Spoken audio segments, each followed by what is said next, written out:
여주라디오. 안녕하세요. 최세임의 영어 단어 시간입니다. 네, 최세임의 영어 단어 뿌리 뽑기 시간입니다. 안녕하세요. 최세임입니다. 네, 샛별씨. 안녕하세요. 정샛별입니다. 네. 담당 PD가 자꾸 이름을 바꾸시면 어떻게 해요? 죄송해요. 선생님, 날이 엄청 춥습니다. 네, 안 얼어 죽고 만나 뵙게 돼서 다행으로 생각합니다. 예, 정말 시베리아도 이런 시베리아가 없는 것 같은데. 어쩔 때는 모스크바보다 더 추울 때가 있다면서요? 네. 오늘은 정말 더 추운 것 같습니다. 선생님, 추운 거는 뭐라고? 정말 너무너무 춥다 이런 거.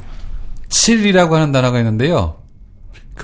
네. 굉장히 추워갖고요. chills to the bone 하면은요, 뼛속까지 시리다 이런 뜻입니다. 오. 7? 예. 칠스 투 더 본? 예. 7? 네, 그러면 오늘은 어떤 걸 배워야 될까요? 네, 오늘은요, 위치나 방향, 경로를 나타내는 접두사들을 계속해서 할 텐데요. 네. 이전에는 뭐 앞에, 뒤에, 이전에, 이후에, 뭐 이런 거 하지 않았습니까? 그죠? 네. 위에, 아래, 뭐 이런 거 했죠. 그죠? 네네. 오늘은요, 중간에, 그리고 한가운데, 그리고 양쪽에, 그 다음에 양쪽 둘 다 아닌 것, 예, 그 다음에 오늘은 한 가지 더 하려고 그래요. 나란한 것. 나란한 것? 예. 나란해서 옆에 있는 것, 요거까지 해서 5가지 개념을 한번 살펴보도록 하겠습니다. 네. 네, 첫 번째로요, 가운데, 중간, 이런 뜻을 갖고 있는 접두사를 살펴볼 텐데요. 예전에 구석기, 신석기, 이런 거 했었는데 기억나시나요? 기억 안 남는데요? 복습을 하셔야죠. 구석기, 신석기, 영어로 하면은요, 네. 뉴 스톤 에이지. 뉴스턴 에이지. 그 다음에 다시 구석기는요, 올드 스톤 에이지 이랬고요. 예. 그 다음에 그리스어로 하면은요, 펠리올리스 하면은요, 옛날 돌. 그래서 구석기. 그 다음에 니올리스 하면은요, 신석기. 그래서 리스가 이렇게 돌멩이라고 하는 뜻인데요. LITH가 돌멩이. 예. 그런데 모든 기술이 그렇지만 한순간에 싹 바뀌진 않잖아요. 그쵸. 예. 구석기도 있고 신석기도 있고 이런 중간 시대가 있잖아요. 네. 예. 그래서 이럴 때는요, 메솔리스 이렇게 얘기합니다. 그래서 MESO 이 부분이요, 중간 이런 뜻을 갖고 있습니다. 그래서 신석기와 구석기 사이에 예. 중간에 있다. 중석기 이런 뜻을 갖고 있고요. 그리고 우리가 세계사 시간에 많이 들어봤던 메소포타미아 문명 이런 얘기 들어봤죠. 네. 그럼 그것도 중동 뭐 이런 건가 보다. 그렇죠. 중간에 중동, 있는. 미들리스트라고 그러잖아요. 그죠? 근데 포타미아가 동 뭐 이런 뜻은 아니고요. 메소가 중간이라는 예, 거죠. 메소가 중간이라고 하는 뜻이고요. 메소포타미아 문명이 어디에 위치하고 있었었죠? 메소포타미아면은 이란인가요? 그쪽인데요. 예. 우리가 세계사 시간에 외울 때는 티그리스 강과 유프라테스 강 사이에 있는 문명이 위치하고 있었다라고 외웠잖아요. 그죠? 네네. 그래서 지금의 바그다드네요. 예. 포타미아가요, 네. 강 이런 뜻입니다. 강. 그래서 강 사이에 있는 지역의 이름이 메소포타미아가 되겠죠. 네. 그러니까 유프라테스 그다음에 예. 또 뭐였죠, 강이? 티그리스 예. 유프라테스 강 사이에 있는 곳이 예. 메소포타미아다. 예, 두 강 사이에 있는 지역이 메소포타미아고요. 또 우리가 지중해라고 하는 바다도 있죠. 네. 아프리카와 유럽. 네. 땅 지자 하고요. 그다음에 가운데 중자 쓰거든요. 네네. 지중해. 그래서 이거를 영어로 그대로 바꾸면은요. 영어는 아니고 라틴어인데요. 메디테리안 시 이렇게 얘기하지 않습니까? 그죠? TERR 이 부분이요. 이 부분이요. 땅이라고 하는 뜻이에요. 그래서 메디가 중간이라고 하는 뜻이고요. 터리안 이렇게 하면은 땅 사이에서 지중해 이렇게 그대로 번역을 하게 된 거죠. 선생님, 그러면 혹시 지브롤터 해협할 때 모릅니다. 전에도 뭐 모나코 이런 거 그럽니다. 그래서 모나코 나중에 찾아봤어요. 저 박PD하고 저하고 둘이 찾아봤는데요. 모노하고 이코하고의 결합이라고 나오더라고요. 그래서 이코가 이코노믹스 할 때 집이라고 하는 뜻이거든요. 예. 그래서 모나코면 집이 한 채 있어서 모나코라고 그러더라고요. 아니, 잘 보세요. 제가 설명해 볼게요. 지브롤터 할 때, 롤에 L, T, E, R 이렇게 들어갔잖아요. 예. 그러니까 지금 선생님 말씀하신 거에 그거랑 약간 비슷하지 않나. 한번 찾아오십시오. 구체적인 지명들은 잘 찾아오지를 않았고요. 예. 잘 모르겠습니다. 자, 어디까지 했죠? 까지 당혹스러워. 메소포타미아. 네, 메소포타미아까지 했죠? 자, 그 다음에 이제 15세기, 14세기부터인가요? 그 유럽 사람들이 이렇게, 바다에 배를 타고 나가갖고 새로운 세계를 그 항해를 하기 시작했잖아요. 네. 그래서 이제 아메리카 대륙을 발견했지 않습니까? 그래서 유럽 사람들이 많이 그 남아메리카로 이주를 가갔고요. 거기에서 이제 혼혈 아들을 많이 낳았는데요. 그 사람들 부르는 걸 뭐라고 부르는지 혹시 기억나세요? 메스티조. 예. 그래서 메스티조가요, 유럽 사람과 남아메리카 그 원주민들 사이에 그 혼혈로 태어난 사람들을 메스티조라고 부릅니다. 그래서 메소 중간이라고 하는 뜻입니다. 자, 그 다음에, 어디 고급스러운 그 연주회나 아니면 뭐 이렇게 예술 그 뮤지컬 아니면 가극 뭐 이런 거 보러 가면은 중간에 쉬는 시간이 있어요. 네. 그 중간에 쉬는 시간 말고 중간에 쉬는 시간에 이렇게 노래를 연주를 해주거든요. 음악을. 그죠? 그런 것들을요 인터메쪼 이렇게 부릅니다. 인터메쪼. 인터가 그 인의 비교급이잖아요. 네네. 그래서 가운데 사이에 이런 뜻이고요, 그죠? 메쪼가 중간이죠. 네. 그 인터메쪼는 그 이탈리아 말인데요. 우리말로 하면은 뭐가 되겠습니까? 중간중간에. 그렇죠. 똑같은 말이 반복된 거죠. 그래서 별로 좋은 말이 아닙니다. 중간중간 이런 뜻이니까요. 그래서 우리나라도 맨날 그러잖아요. 역전압 이렇게 해서 역전도 있고 앞도 있는데 전하고 앞을 동시에 쓰면 어떻게 했냐. 말이 중복된다면서 많이 그 효율적인 말을 강조하는 사람들은 이런 거 싫어하지 않습니까? 네. 인터메쪼가 바로 그런 거에 대표적인 예가 될 수 있겠죠. 보통 그 공연 사이에 쉬는 시간이 인터미션이라고 하는데 그렇습니다. 그럼 인터미션에 연주되는 그 음악이네요, 그러면? 그렇죠. 미션은요. MIT 이 부분이요. 보내다 이런 뜻이에요. 그래서 그 자동차 엔진에서 바퀴로 동력을 전달해주는 그 장치를 뭐라고 그러는지 혹시 아세요? 이거 너무 전문적인가요? 요즘에는 거기에다가 그 기어를 넣지 않고요. 기름을 가득 채워갖고 자동으로 변속할 수 있게끔 하는데요. 거기도 오일이 들어가서 한 5만 킬로마다 오일을 바꿔줘야 될 거예요. 그 부분을 트랜스미션이라고 합니다. 트랜스는 서로 떨어진 걸 건너뛰는 거고요. 미션은 보내다, 동력을 보내다 이런 뜻입니다. 그래서 그 군 부대들도 이렇게 군인들을 어디 그 작전을 보내면 미션이라고 그러잖아요, 그죠? 그 다음에 그 옛날에 굉장히 유명했던 그 미션이라고 하는 영화도 있었죠, 그죠? 선교사가 남아메리카에 들어가서 원주민들한테 선교하는 그런 내용들도 되어 있죠. 넬라 판타지아. 예. 그래서 그 미션은 선교사를 보내서 임무를 줘서 보낸다는 거거든요. 네. 그래서 MIT 이 부분 보내다 이런 뜻입니다. 자, 그 다음에요. 음악 용어 또 하나 더 하겠습니다.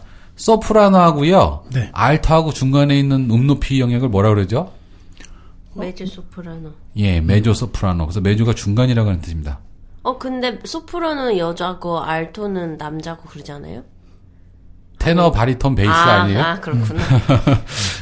얘기할 때마다 많이 헷갈리더라고요, 저도. 예. 자, 그리고요, 이제 그리스어 MESO 이렇게 되고요. 이제 라틴어를 살펴보겠습니다. 라틴어는요, 굉장히 비슷합니다. 전에도 설명했던 것 같은데요. 고깃집에 가갖고 스테이크를 어떻게 해드릴까요? 그러면, 레어를 하면 너무 피가 철철 흘려서 싫고요. 웰던 하면은 질겨서 싫고요. 중간에, 미디움으로 구워달라 그러죠. 네. 그래서 MED 하고요. 그 다음에 인터픽스 I 넣고요. 그 다음에, 명사형전미사 UM. 그죠? 그래서 미디움 하면 중간이고요. 요거의 복수형이 미디어가 되겠습니다. MEDIA. 그래서 IA가요, 복수형 전미사입니다. 그래서 미디움은 중간에 있는 것이고요. 미디어는 중간에 있는 것들 이런 뜻입니다. 전에 설명했었었는데요. 멀티미디어 하면은요, 여러 개의 매체가 존재하는 게 멀티미디어였었죠. 그죠? 네. 자, 그래서 미디움 하고요. 미디어 같이 기억해 두시고요. 요거하고 비슷한 거 박테리움 하고요. 박테리아가 있어요. 박테리아 나무 막대처럼 생긴 작은 미생물 하나, 박테리움. 그런 미생물 여러 개 있는 거 박테리아. 박테리아. 예. 이것도 한번 했던 것 같아요. 예, 이건 배운 것 같아. 기억이 나. 감사합니다. 자, 그 다음에요. 우리가 중세 이런 말이 있지 않습니까? 네. 근세하고요. 그다음에 고대 사이에 있는 시대가 중세잖아요. 네. 그럼 medieval 이렇게 부릅니다. 미디블. 예. 그 EV 이 부분이 그 시대라고 하는 뜻이에요. 그래서 EVAL medieval 이렇게 되죠, 그죠? 그 중세 시대 할 때 medieval 이렇게 얘기합니다. 다음에는요, 낮 12시 요거를 좀 하고 싶은데요. 눈. 한 낮이잖아요. 정오? 그렇죠. 눈이죠, 눈. 네, 눈. 정오는 오시에 한 가운데 있어서 발을 정자 써서 정오지 않습니까? 그죠? 하이눈. 예. 그건 해가 가장 높이 떠갖고 하이눈인 것 같고요.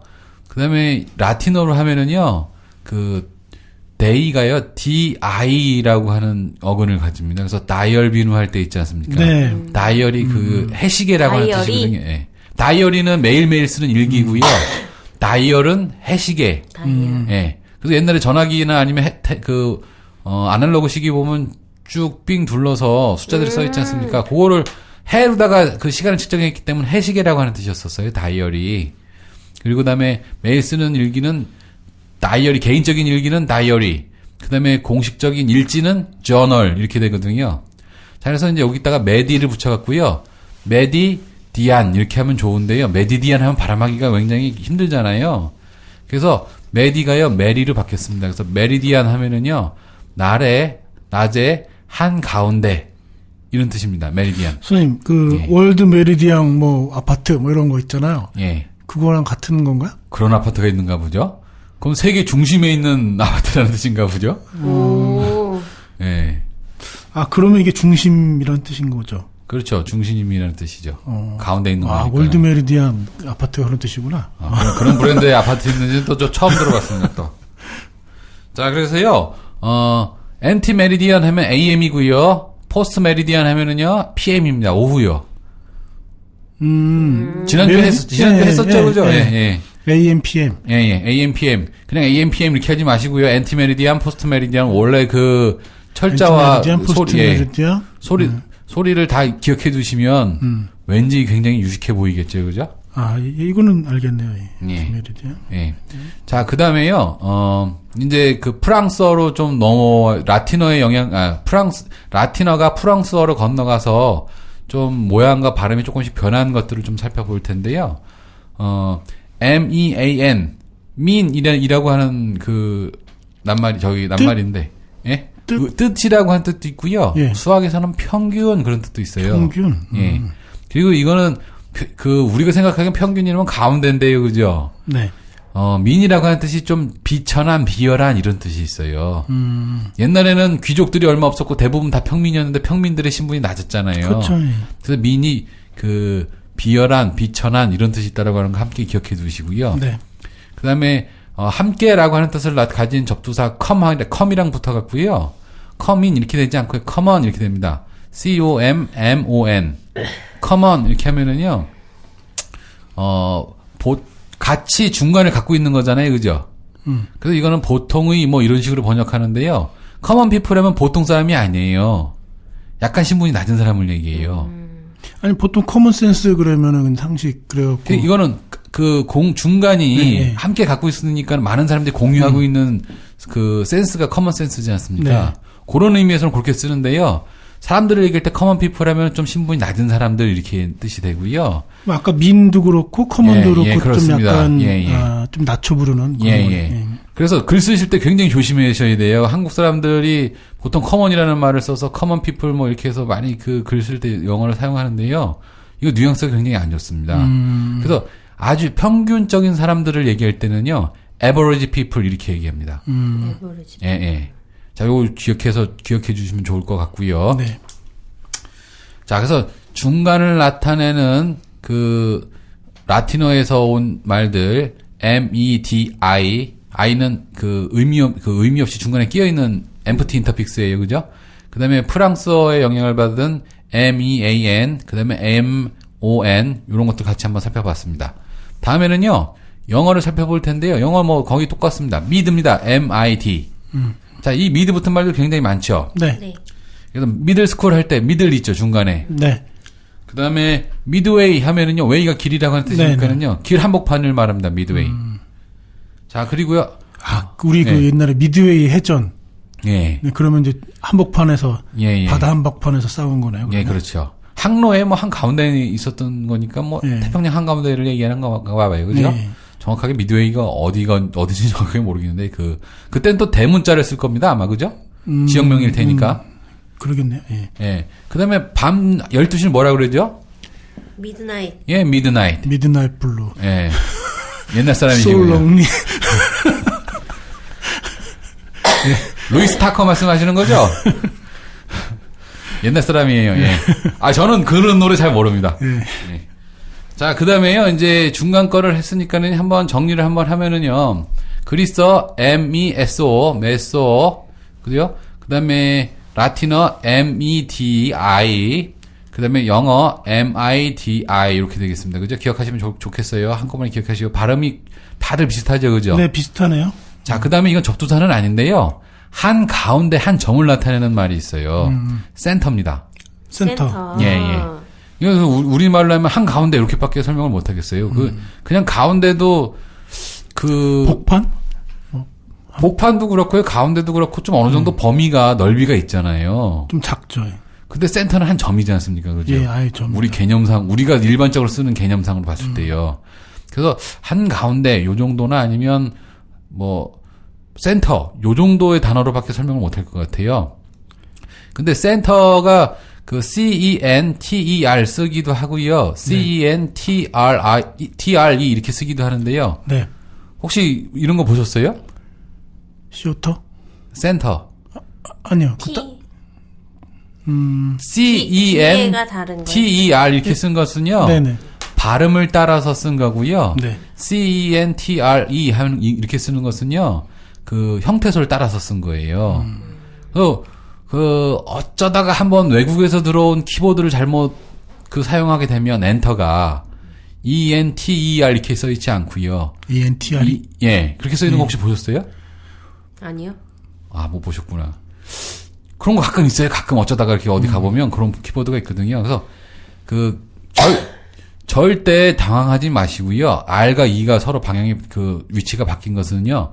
형태소를 살려서 썼느냐, 아니면 발음을 살려서 썼느냐, 뭐 요런 거의 차이입니다. 조금 전에 이거 말씀하신 것 같은데요. 티어터 할 때 극장 티어터 이렇게 얘기하잖아요, 그죠? 예. THEATRE 이렇게 쓰기도 하고요. TRE 이렇게 쓰기도 하거든요. 네. 이건 역시 형태소로 살릴 것이냐, 아니면 발음을 따라서 쓸 것이냐, 이거에 따라서 이제 철자법이 바뀌는 겁니다. 저 옛날에 그 단어가 나올 때마다 이거를 읽기가 굉장히 곤란스러워서 예. 그 발음은 그게 아닌데 왜 저렇게 할까 그러면서 막 속으로 막 욕을 해줬어요. 예. 그렇죠. 이거 설명 안 해주면 굉장히 깝깝하죠. 그죠? 네. 뜻은 같은 거예요? 예, 정확하게 같은데요. 발음만 다른 겁니다. 발음만. 아니, 발음도 같죠? 철자법만 다른 겁니다. 우리말에 사글세 있죠. 사글세. 네. 사글세. 사글세가 뭐죠? 월세. 달마다 내서 사글세지 않습니까? 그죠? 월세. 근데 이거를요, 한자로 쓰면은 어떻게 되는지 아세요? 월세. 월세. 삭월세 이렇게 됩니다.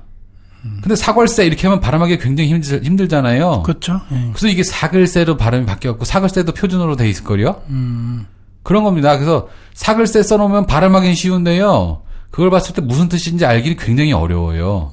근데 삭월세 하면 한자 월세에다가 앞에 사기 한 달이 딱 넘어가면 사기지 않습니까? 그래서 이게 월세구나 이런 걸 이해할 수가 있는데요. 짐작할 수가 있는데요. 발음을 따라가면 뜻을 찾아가기가 굉장히 어렵죠. 그래서 우리말도요, 표준 국어대사전, 국립국어원에서 내는 표준 국어대사전을 살펴보면은요, 맞춤법, 원칙이 그거예요. 형태소를 기준으로 해서 쓴다. 그 다음에 발음을 따라가는 건 부차적으로 인정한다, 뭐 이런 거거든요. 근데 사실 국어사전 뒤져보면은요, 발음을 따라간 말들이 굉장히 많아요. 철자법이. 그러니까 이제 말이 엉망이 되는 거죠. 그래서 이해하기가 어렵고 그게 무슨 뜻인지 모르게 되는 경우가 많죠. 근데 영어는 이 영국 사람들은 대부분 형태소를 살려서 쓰려고 노력을 했어요. 그래서 엔터나 센터나 티어터 이런 걸 했을 때 R 이렇게 쓰고 ER 이렇게 쓰지 않거든요. 근데 미국에 그런 발음을 따라갖고 ER 이렇게 많이 쓰게 됐죠. 자, 이제 뭐 이런 얘기 저런 얘기 했는데요. 센터 기억해 두시고요. 여기다가 이제 접두사를 한번 붙여보겠습니다. 우리가 앞에서 살펴본 접두사들이 대부분입니다. 일단 함께라고 하는 뜻을 갖고 있는 con을 붙이면은요 이렇게 만들 수가 있어요. concentrate. concentrate. 예. 센터에다가 그다음에 그 동사형 전미사 ate 붙은 거예요. concentrate 하면은 무슨 뜻이죠? 함께 가운데로 한가운데로 하다. 이런 뜻이거든요. 예. 그리고 뭐 집중하다 뭐 중앙 집권하다 뭐 이런 식으로 굉장히 많이 번역을 해요. 근데 원래 뜻은요. 주변에 있는 것들을 다 합쳐 갖고요. 가운데를 향하게 하는 게 concentrate이에요. 그렇죠. 그래서 우리가 시선을 막 여기저기 흐트러 놓지 않고 하나를 집중해서 보면은 그게 concentrate이에요. 그죠? 정신을 집중하고 이런 것들이에요. 그죠? 자, 그러면은요. 반대말은 그 접두사 de를 붙입니다. 부정접두사. 네. decentralize 하면은요. 여기에는 형용사형 전미사 AL이 붙고요. 그 다음에 동사형 전미사 IGE가 붙습니다. 그 decentralize 하면, centralize 하면은요, 완전히 가운데를 하는 건 아니고요. 가운데 주변으로 하는 겁니다. 그래서, centrate 하고요. concentrate에서 centrate 하고요. centralize 하고요. centralize가 형용사형 전미사가 붙었기 때문에 좀 더 약합니다. 그 decentralize 하면은요, 가운데서 바깥을 향해서 점점점 떨어지게 하다. 분권화하다. 뭐 이런 식으로 번역을 많이 해요. 접두사 D만 붙인 거고요. 형용사형 전미사 AL 붙은 거요. 그냥 동사형 전미사 ATE 붙은 거보다는요. 형용사형 전미사 AL이 붙고 IGE가 붙는 게 훨씬 더 의미가 약하다라고 하는 거. 그 전미사를 공부를 하시면은요. 쉽게 이해하실 수 있을 것 같은데요. 다시 한번 예전 방송을 한번 예전 방송 들어도 잘 안 나오겠네요. 그죠? 동사형 전미사보다 형용사형 전미사가 한번 붙고 동사형 전미사가 뒤에 붙으면 그것이 좀 더 약하다. 요 정도 기억해 두시면은요. 단어의 뜻을 정확하게 이해할 수 있겠네요. 그죠? 자, 그다음에요. 요번에는 바깥을 나타내는 접두사 EC를 붙일 겁니다. EX가 기본형이고요.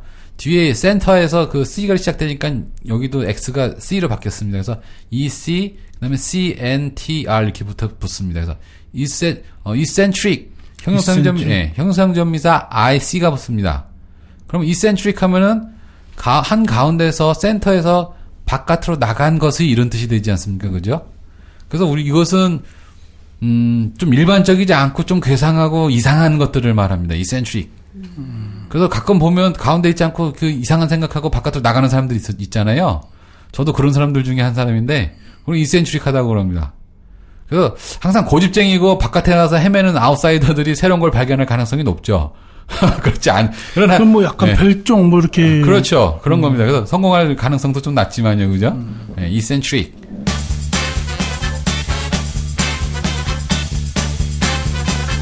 여주 라디오. 자, 그 다음에요. 자기를 뜻하는 라틴어가 ego입니다. EGO. 이고. 예. egocentric 하면은요. 자기 중심적인 이런 뜻입니다. 자기 중심적인. 이고 옛날에 보면은 무슨 뭐 이렇게 좀 어려운 책들 보면은 뭐 그 자기 애적인 뭐 이런 거랑 뭐 넘어갈까? 네. 넘어가시죠. 예, 예. 자, 여기서 중요한 것은요. 자기 중심적인 뭐 자기 중심에 뭐 이런 거가 아니고요. 자, 이고센트릭을 영어로 하면 뭐가 될까요? selfish입니다. selfish. 간단하죠? 이고센트릭 라틴어, selfish 영어.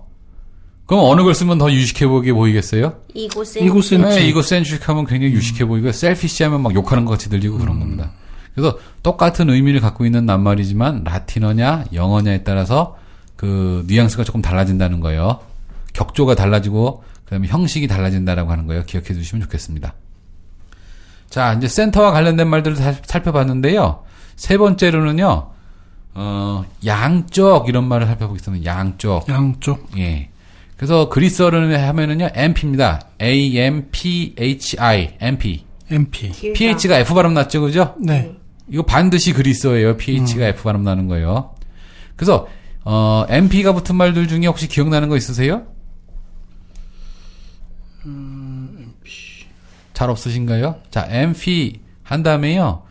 살다가 바이오지 않습니까? 바이오. 생. 예. 그래서 BI.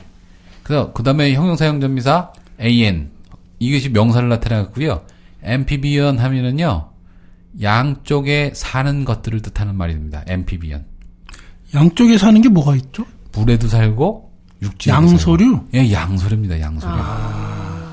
그러면 자동차 중에 물 위에도 가고 수륙량형. 예, 그런 거 앰피비언입니다. 쉽죠? 자, 아까 그리고요. 그 theater 했잖아요. theater, theater.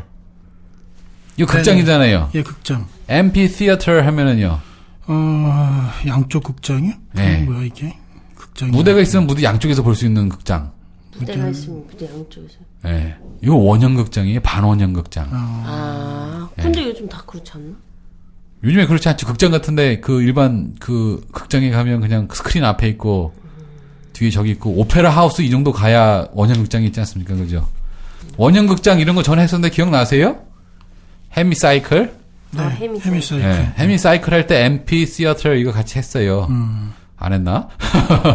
앰피시어터하고요. 헤미사이클하고 같은 말이에요. 자, 그다음에요. 이거 어려운 말인데요. 앰피볼로지 이런 말이 있어요. 앰피볼로지. 예, 앰피에다가요. BOL, 볼, 던지다 이런 뜻이에요. 엠블렘, 그다음에 메타볼리즘 이런 거 할 때 했었거든요. 그다음에 로그가 뭐였었죠? 예, 말하다 했잖아요. 말하다. 그죠? 그 앰피볼로지 하면은 양쪽으로 던지는 말 이런 뜻이에요. 양쪽으로 던지는 말. 예. 토론? 아닙니다, 그건. 나는 철수와 영희를 때렸다 이렇게 얘기하면은요. 제가 철수도 때리고 영희도 때렸을까요? 아니면 철수와 힘을 합해서 영희를 때렸을까요? 그 두 뜻이 다 있다. 그렇죠. 그래서 말을 했는데요. 두 가지 뜻을 한꺼번에 동시에 던지는 거예요. 그럼 애매모호하죠. 그래서 앰피볼로지가 두 가지 뜻으로 해석이 되는 이런 말 그런 뜻입니다. 이 학술 용어겠죠. 그리스어에다가 단어가 짧으니까 그죠? 앰피볼로지 이거 중의적인 뭐 이런 건가? 그렇죠. 예. 그래서 이거 이런 말들 알아두면 좋은데요. 평상시엔 잘 쓸 경우가 없고요. 책 읽을 때, 신문 읽을 때, 아니면은 뭐 논문 쓸 때, 아니면은 이럴 때나 뭐 좀 사용할 수 있는 말이겠죠, 그죠? 예. 자, 그다음에요. 이게 라틴어로 가면은요, 앰피가요, MB가 됩니다. AMBI 이렇게 됩니다. 그래서 앰비션이라는 말이 있어요. 보이스 비 앰비셔스. 네. 앰비셔스가 뭐라고 야망. 야망이라고 했죠. 앰비션이 야망이라고 했는데요. 제가 전에 방송에 나와서 그렇게 얘기를 했는지 종종 하는 얘기인데요. 했는지 안 했는지 기억이 안 나네요. 저도 하도 오랫동안 방송을 하다 보니까 녹음을 하다 보니까는요. 야망이라고 하는 게 무슨 뜻입니까? 들야자 했다가 바랄 망자 씁니다. 들에서 바라는 거? 네, 들에서 바라는 겁니다. 들에서 뭘 바랍니까? 곡물. 요번에는 수학을 많이 할 수 있게 해주세요. 이런 게 야망입니까, 그러면? 아니요. 싸우는 거. 싸워서 이기는 거. 싸워서 이기는 게 야망이잖아요, 그죠? 전쟁. 그런 게 야망이죠. 근데 도요토미 히데요시 이야기 쓴 그 일본 소설이 야망이잖아요, 그죠? 그거 아닌가요? 그게 아니라 도쿠가와 이에야스 아닌가? 아, 도쿠가와 이에야스인가요? 그 사람이 그 사람 아니에요? 그 야망인데, 그 야망이라고 하는 말이요. 들야자는 야는요, 그 정권을 잡지 못한 이런 뜻이에요. 그래서 야당. 그죠? 네, 야인. 이럴 때 쓰거든요. 그 들야는요, 성 안에 있지 않고요. 성 바깥에 있는 게 들에 있는 거예요. 그렇죠. 그 성 안으로 들어가고 싶다는 거군요. 그런 얘기거든요. 그래서 성 안에서, 성 안을 바라보면서 싸워서 이겨야지. 아니면 뭐, 과거 시험을 봐갖고서는 성 안으로 들어가야지. 그런 게 야망입니다. 그런데 앰비션이라고 하는 것은요, 야망이 아니에요. 앰비는 양쪽이고요. 그 다음에 IT 이 부분이요, 가다 이런 뜻이에요. 그래서 앰비션 하면 양쪽으로 가는 것이라는 뜻이 되겠죠. 근데 양쪽으로 그럼 보이스 비 앰비셔스 이렇게 얘기하면 뭡니까? 소년이여, 야망을 가져라. 아니죠. 앰비셔스 방금 설명드렸잖아요. 양쪽으로 가라. 양쪽으로 가라잖아요. 양쪽으로. 양쪽으로 어떻게 갑니까? 부지런히. 이쪽도 가고 저쪽도 가고 이러려면 부지런해야 되겠죠. 다리를 벌리고 길을 다 점령하고 가면 양쪽으로 가는 겁니까? 이것은요, 옛날에 그 로마 시대에요. 호민간으로 출마를 한 사람들은요, 길 양쪽으로 가면서 사람들을 다 만나고 다녔어요. 그래서 보이스 비 앰비셔스 하면은요, 소년들이요, 출마하라 이런 뜻이에요. 야망을 가져라가 아니고요. 야망은 왠지 그 전투적이거나 아니면 봉건제를 그 인정하고 거기에 그 과거 시험 제도에 시스템 안으로 편입되는 거라고 한다면은요, 앰비셔스는 출마를 해서 다른 사람들로부터 인정을 받아라 이런 뜻이니까 야망과 앰비션은 굉장히 다른 뜻을 갖고 있는 말이죠, 그러네요. 사실은. 그래서 영어를 우리말로 1대1로 번역한다라고 하는 생각은요, 완전히 버리셔야 돼요. 그렇게 된 두 가지 다른 말은요, 동일한 뜻으로 쓸 가능성이 거의 없다고 보셔야 되는 거죠. 자, 그래서 ambition 했고요. 그 다음에 ambient라고 하는 말이 있어요. ambi에다가요, 형용사용전미사 ent 붙입니다. 그래서 이건 양쪽의 이런 뜻이거든요. 그래서 이런 거 언제 많이 쓰냐면은요, 우리가 뭐 자동차 배기가스 같은 거 이렇게 배출되면은 멀리 있는 사람하고 가까이 있는 사람하고 누가 더 피해를 많이 입겠습니까? 가까이. 그렇죠. 그래서 이렇게 균질하게 섞이지 않는 오염물질들 있지 않습니까? 그죠? 가까이 있는 사람이 더 피해보는 거. 이런 거 앰비언트라고 그럽니다. 그래서 앰비언트 이미션 이렇게 얘기하면은요, 그 배출된 공기 오염 중에서 가까운 데 있는 것을 더 큰 피해를 주는 그런 거에서 이렇게 가끔 대기질 같은 거 얘기할 때 앰비언트 이런 게 기사에 가끔 나오더라고요. 근데 보통 사람들 읽어서 그게 무슨 뜻인지 알기가 어렵죠. 아, 이거는 그 뭐라고 좀 단어로 설명을 하긴 애매네요. 그렇죠. 앰비언트를 그래서 우리말로 번역을 못해서 다 그냥 앰비언트 한글로 그냥 씁니다. 가까운 데 피해를 많이 주는 뭐 공해물질. 뭐 이런 거. 아, 그렇게 하면 너무 길잖아요. 네. 네. 그래서 MB 양쪽이고요. 양쪽의 주변의 이런 뜻이에요. 양쪽에 있으니까 주변 이런 뜻이거든요. 그죠? 예.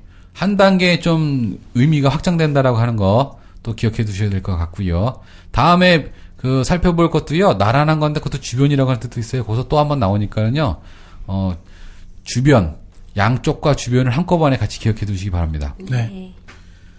자, 그다음에 ambiguity라고 하는 말이 있는데요. ambiguity. 네. ambivalent하고 그 똑같은 뜻이에요. 철자 불러드리면은요. ambi도 들어가고요. 그다음에 guity 이렇게 되거든요. 그래서 ambivalent하고 ambiguity는요. 그 ambivalent은 말이 이중으로 해석되는 거고요. 그 이중적인 것을 ambiguity라고 부릅니다. 예. 그래서 각각 그리스어와 라틴어 이렇게 된다라고 하는 거예요. 그다음에 영어로는 간단합니다. both입니다. both. B-O-T-H, both. 그러면 양쪽 그렇게 되는 거 기억나시죠, 그죠? 네. 자, 그 다음에는요, 이쪽도 저쪽도 아닌 거를 좀 말씀을 드릴게요. 네. 위에 거는 양쪽 모두의 것이었잖아요, 그죠? 모두를 뜻하는 말이었잖아요. 네. 둘 다 아닌 겁니다. 그래서 우리가 자동차 그 운전하다가요, N에다 놓으면 자동차가 안 가잖아요, 그죠? 네. 그 N이 뭐죠? 뉴트럴? 네, 뉴트럴입니다, 뉴트럴. 이것도 저것도 아닌 뉴트럴이에요. 그래서 그 뉴트럴의 그 N 이 부분이요, 낫의 뜻인 것 같아요, 낫. 자, 그래서 뉴터 하면은요, 중립, 이런 뜻이고요. 뉴트럴 하면 형용사고요. 그 다음에 뉴트론 있죠, 뉴트론. 어디서 많이 본 건데. 화학 시간에 좀 나왔을 네, 겁니다. 네. 이거 중성자입니다, 중성자. 양자는 플러스 값을 갖고 있죠. 네. 전자는 마이너스 값을 갖고 있죠. 아, 모릅니다, 그런 거. 중성자. 중간에 있는, 이것도 저것도 아닌 중성자, 뉴트론. 자, 이제 거의 다 됐습니다. 이제 맨 마지막으로 한 가지만 더 살펴볼 텐데요. 양쪽, 나란히, 양쪽 살펴봤는데, 이번에는 나란히, 주변의 이런 뜻입니다. 그래서, 접두사는요, P-A-R-A입니다. parallel. 이렇게 발음하고요. 여러분들이 제일 많이 들어본 말들 중에 이 접두사가 들어간 것이 패러다임. 네, 패러다임. 패러다임은 한국말로 쓸 때요. 네. 패러다임을 어떤 식으로 섞어서 쓰지? 한번 용례를 한번 들어봐 주시겠어요? 새로운 패러다임을 제시했다. 네, 그렇죠. 새로운 패러다임을 제시했다. 네. 그럼 패러다임이 뭡니까? 새로운. 그러게요. 그러니까 이게요. 사람들 네. 막 말을 굉장히 막 이렇게 쓰는데 주저없이 쓰는데요. 사실 이 말의 뜻을 알고 쓰는 사람들이 거의 없다고 봐야 돼요. 말의 뜻을 알았으면 그걸 한국말로라도 조금이라도 바꿔보려고 노력을 하거든요. 근데 바꿔오지 않는다라고 하는 것은 번역도 안 되고 바꿨을 때 되게 불편하고 뭐 이래서 그런 거거든요. 그래서 다임은요. 쇼의 뜻이에요. 보여주다 이런 뜻이에요. 그럼 패러다임 하면 나란하게 보여주는 거죠. 네. 조금 전에 그 펠리올리스하고 네올리스하고 이렇게 니올리스하고 살펴봤는데요. 구석기가 있고 신석기가 있으면 어떤 돌도끼를 쓰겠어요? 신석기. 신석기를 쓰겠죠. 신석기가 더 날카로우니까. 그럼 이게 구석기하고 신석기 시대에 쓰던 돌도끼가 두 개가 나란히 있으면은, 보여주게 되면은요, 무엇을 고르겠어요? 신석기. 더 좋은 거, 그죠?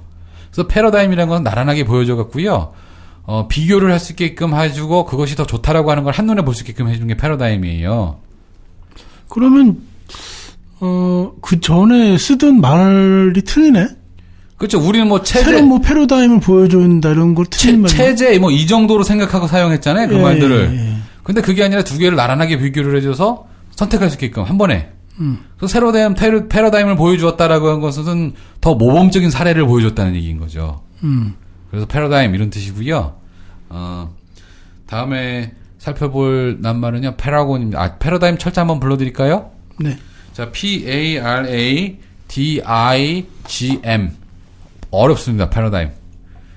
철자도 어렵습니다. 그리고요, 다음에 살펴볼 낱말은요, 패러곤입니다, 패러곤. 곤 했는데 기억나세요? 펜타곤 뭐 이런 거 할 때. 예, 예. 예, 뭐 각 예. 이런. 각, 그렇죠. 예. 그렇죠. 폴리곤, 뭐, 그다음에 테트라곤, 트라이곤 이런 거 할 때 했어요. 각, 펜타곤, 각이라고 하는 뜻이거든요. 그럼 패러곤은 뭐겠어요? 180도. 평행! 평행한 거예요. 평행한 거. 각이 나란한 거니까요. 그래서 패러곤은요, 정확하게 그런 뜻은 아니고요. 평행하다고 생각하시고요. 일단 첫 번째 뜻은요, 모범 이런 뜻이에요. 자, 패러곤이 왜 모범이라고 하는 뜻이 됐냐고 하면 설명이 굉장히 긴데요. 재미있어요. 그래서 시간이 걸리더라도 좀 설명을 드려야 될 것 같아요. 네. 자, 우리가 땅속을 헤매다가요, 금을 발견했어요. 그럼 우리의 주된 관심사는 뭡니까? 금. 아니, 그 금을 발견을 했어요. 네. 그 다음에 관심사가 뭐겠어요? 금은 일단 있고. 예, 예. 금덩어리를 딱 찾았어요. 네. 그러면 어디에 또 금이 있을까? 아니, 이게 이제, 얼마일까? 그렇죠. 이게 얼마일까? 이게 얼마일까는 어떻게 정해집니까? 금은 번째 거죠. 아니죠. 무게. 금의 순도에 의해서 결정이 됩니다. 순도. 그 금의 순도를 결정하기 위해서요, 돌멩이를 마련했어요. 시금석. 예, 그래서 돌멩이를 시험하는, 금을 시험하는 돌멩이에서 시금석 이렇게 되거든요. 그럼 100%짜리 시험봉을 하나 준비를 하고요. 내가 찾아낸 금, 샘플을 준비를 해갖고요. 시금석 위에다가 두 개로 선을 쭉 그립니다. 그럼 금선이 두 개가 그려지겠죠. 거기에 왕수와 질산을 떨어뜨려요. 왕수는요, 금도 녹입니다. 질산은 금은 못 녹이고요. 다른 금속을 녹여요. 그러면 두 개의 선을 가지고 있는데 거기에 왕수와 질산을 이렇게 각각 떨어뜨리게 되면 녹기 시작하겠죠. 네. 둘 다 전혀 녹지 않으면 어떻습니까? 순도가 높은 거죠. 100%짜리 금을 발견한 거죠. 예. 근데 샘플이 한 절반쯤 녹아요. 그럼 순도가 한 50%쯤 되는 거지 않습니까? 네. 그 시금봉과 샘플로 내가 발견한 금이 녹는 정도가 동일한 것, 나란한 각을 이루는 것. 이게 패러곤입니다. 그러면 품질이 좋은 금을 발견하는 그렇죠. 거네요. 100% 순도 100%의 금이라는 뜻이죠. 패러곤은. 그래서 모범이다? 예, 예. 아까 무슨 메르디앙 아파트라 그랬잖아요. 그죠? 네, 월드 메리디언. 예. 혹시 패러곤이라고 하는 아파트는 들어보셨어요? 네, 들어봤죠. 그거 모범, 순도 100%의 아파트라고. 이거 고속도로에 차 타고 지나가다 보면은요, 버스에도 패러곤이라고 써있는 차들이 굉장히 종종 있어요. 네. 이거 굉장히 순도 100%에 가까운 운전사들이 운전을 하는가 봐요. 그래서 그게 아마 네. 그러니까 보통 건설사에서 네. 이렇게 운수업도 같이 하는 데가 많으니까. 예, 바로 맞습니다. 그 회사가 그 회사입니다. 네네. 예, 예. 그래서 패러곤 이럴 때 많이 씁니다. 그래서 패러곤 심심치 않게 볼 수 있는 말이니까요. 기억해 두시면 좋겠습니다. 자, 왜 패러곤이 순도 100%의 금을 나타내는지 잘 모르시겠으면요. 다시 한번 들어보세요. 재미있습니다. 예. 시금석이라고 하는 말도 함께 알 수 있을 것 같고요. 그죠? 예. 예. 그 다음에 살펴볼 말은요. paraphrase 이런 말입니다. 그래서 P-A-R-A 쓴 다음에요. phrase는요. P-H-R-A-S-E 이렇게 됩니다. phrase는요. PH가 또 F 발음 났죠? 이거 말덩어리입니다. 말덩어리. paraphrase 하면은 그럼 말덩어리가 어떻습니까? 문장? 나란하지 않습니까? 나란히? 네, 나란한 문장입니다. 나란한 문장. 이게 뭐냐면은요. 낱말은 다른 걸 썼는데요. 뜻은 같은 말이에요. 여기 변소가 어디예요? 저 손을 씻고 싶은데요. 이렇게 얘기하는 건 어떻습니까? 둘 다 화장실 가고 싶다는 얘기인 거잖아요. 근데 완전히 말이 다르죠. 네. 이런 거 패러프레이즈라고 합니다. 그래서 다른 사람들이 한 말을 그대로 옮겨놓는 것은 카피죠. 네. 근데 다른 사람들의 말을 옮겨올 때는요, 특히 저작권이 있는 경우에는요, 이렇게 패러프레이즈를 해갖고 자기가 이해한 방식대로 글을 다시 써서 가지고 오고요. 거기서 그 말이 바뀌었으니까 그 사람 거 복사해온 거 아니지 않느냐? 이러면 안 되고요. 이거 어디에서 베껴왔는지 출처를 달아줘야죠. 그래서 이렇게 해야 표절을 피할 수가 있어요. 그리고 자기가 쓴 글도 똑같은 문장을 그대로 쓰면 안 되잖아요, 그죠? 그리고 그 자기가 쓴 문장이라 할지라도요, 패러프레이징을 좀 해야 될 거고요. 그래서 요런 글쓰기 연습을 좀 많이 해야, 어렸을 때부터 연습이 돼야 글을 성인이 돼서도 글을 잘 쓸 수가 있는데요. 이런 연습이 굉장히 부족합니다, 그죠? 네. 그렇죠. 예. 네, 그래서 굉장히 좀 안타깝습니다. 자, 그 다음에요, 패러그래프라고 하는 말이 있어요. 네. 그래프는요, 많이 들어보셨죠? 한 말씀 하시려고 그랬었는데. 아닙니다. G-R-A-P-H. 그죠? 그래프. 이거 쓰다라고 하는 뜻이거든요. 패러그래프 하면은요, 나란하게 쓴 것이죠. 그래서 이것은요, 내용을 나란하게 쓴 거예요. 그래서 이거 우리말로는 문단이라고 번역합니다. 한 문단에는요, 한 가지의 중심 생각이 있어야 돼요. 그죠? 줄바꿈하기 전까지는요. 그죠? 네. 그래서 한 문단을 쓸 때는 한 가지 중심 생각을 갖고 써야 되는데 이렇게 글 쓰는 사람 되게 찾기 어려워요. 아니, 선생님, 문단하고 그럼 문장하고 뭐가 차이가 있는 거예요? 문장은 센텐스지 않습니까? 예. 센텐스가 그 판결 이런 뜻도 있잖아요. 예. 센텐스는요, 그 한 문장을 딱 들었을 때 내용이 완결되는 것을 센텐스라고 해요. 나는 집에, 이건 문장 아니잖아요. 뒤에 뭐가 뭐 빠졌잖아요. 그죠? 예. 나는 집에 갔다 하면 이제 내용이 딱 끝났죠. 완결됐죠. 예. 요거 센텐스예요. 그러면 패러그래프는? 패러그래프는요, 나는 집에 갔다, 오늘 집에 일찍 갔다. 왜냐하면 몸이 아팠기 때문이다. 그래서 선생님한테 조퇴를 맞고, 1시간 일찍 집에 갔다. 귀가했다. 이렇게 한 덩어리가 이렇게 한 덩어리를 쓰면 이게 문단이 되는 거죠. 이건 문단이고, 네. 짧은 거, 네. 좀 짧으면서 완결을 갖는 거는, 예. 그러면 그거는 센텐스고. 그렇죠. 그래서 센텐스는 마침표 하나로 끝나고 형식적으로는요. 예. 중간에 쉼표 들어가고 이런 것도 센텐스 두 개로 나누지 않습니다. 어쨌든 마침표 하나가 될 때까지는 센텐스입니다.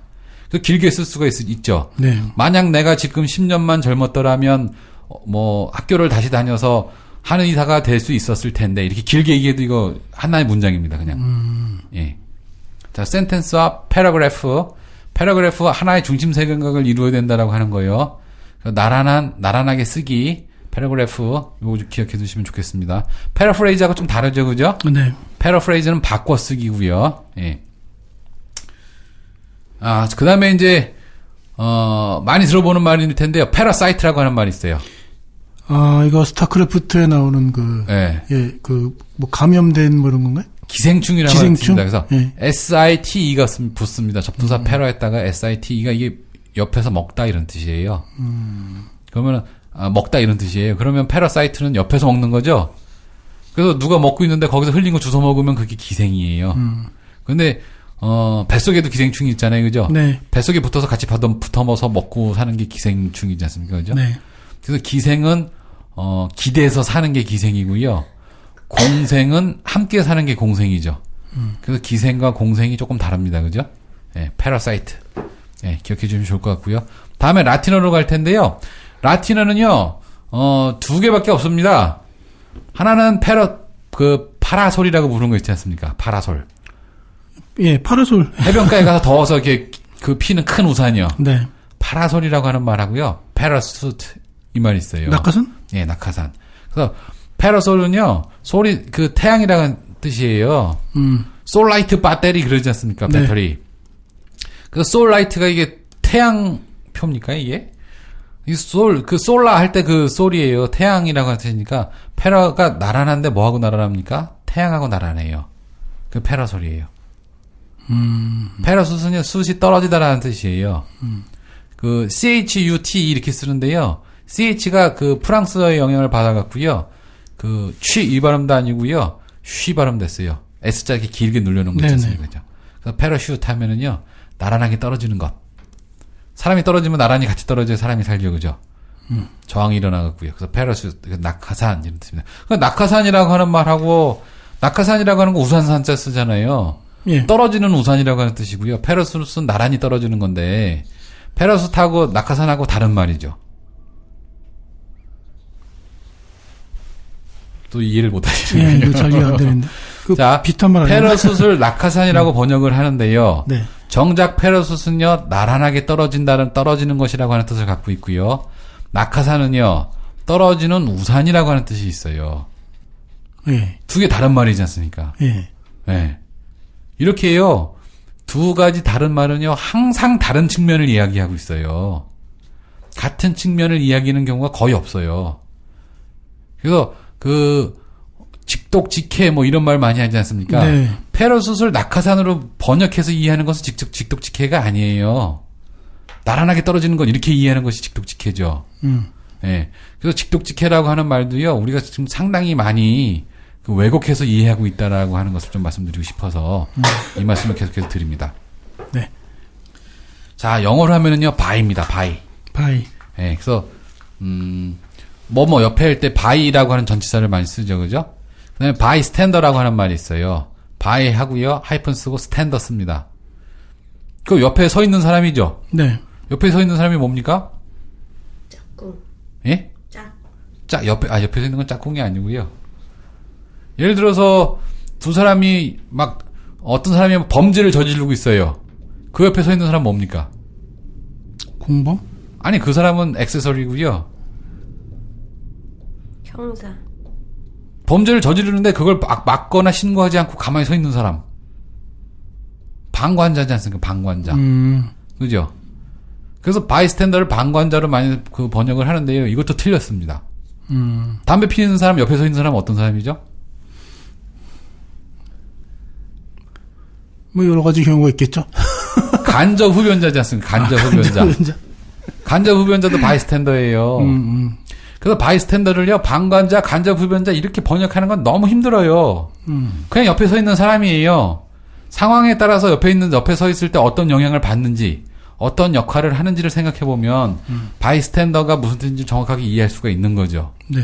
그래서 바이스탠더를 우리말로 바꿔서 굳이 이걸 외우려고 하는 것은요, 이건 번역가도 할 필요가 없는 거고요. 만약에 번역가라고 한다면은요, 그때 상황에 맞게끔 그 말을 적절하게 번역하면 되는 것이지, 바이스탠더를 굳이 우리말로 옮기는 것은 좀 낭비라고 생각합니다. 자, 그 다음에 바이 프로덕트라고 하는 말이 있는데요. 네. 바이 프로덕트는, 프로덕트가 생산물이지 않습니까? 생산물. 예. 바이 프로덕트는 뭐겠어요, 그러면?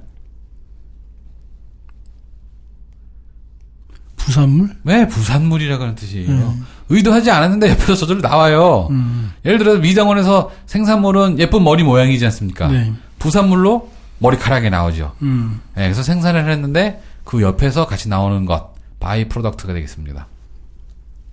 자, 그 다음에 바이 패스라고 하는 말이 있는데요. 패스가 지나가다는 말이잖아요. 네. 바이 패스는 어떻게 지나갑니까? 옆으로 지나가는 겁니다. 그걸 뚫고 지나가려면 얼마나 힘들겠어요, 그죠? 그래서 우회도로 많이 있죠, 그죠, 요즘에. 이런 거 바이 패스 되겠습니다.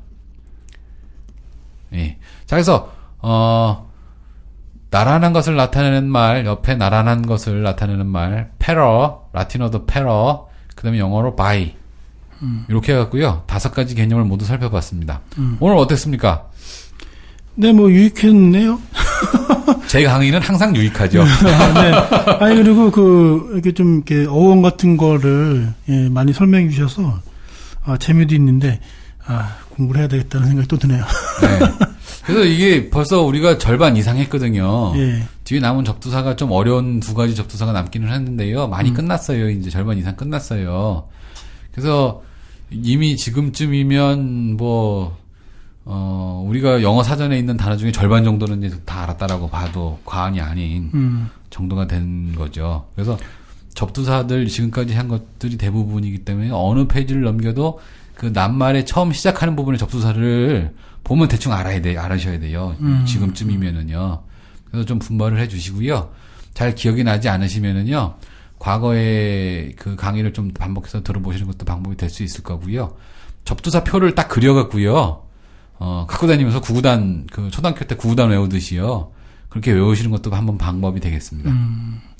네, 새별씨 오늘 뭐 좀 몸이 안 좋아서 말을 잘 못했는데. 네, 감기 걸려가지고 말을 잘 못했는데 오늘은 되게 많네요.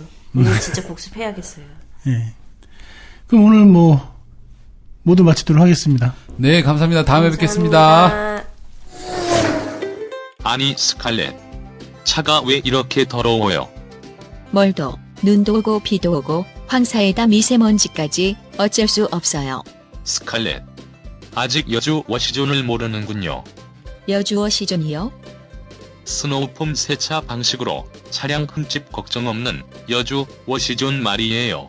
스노우폼 방식이라고요? 차량 하부와 실내까지 깔끔하게 세차할 수 있어요. 지금 당장 세차하러 워시존에 가봐야겠어요. 셀프 세차장 여주 워시존은 소양로 가든 맞은편에 있어요. Wash Zone.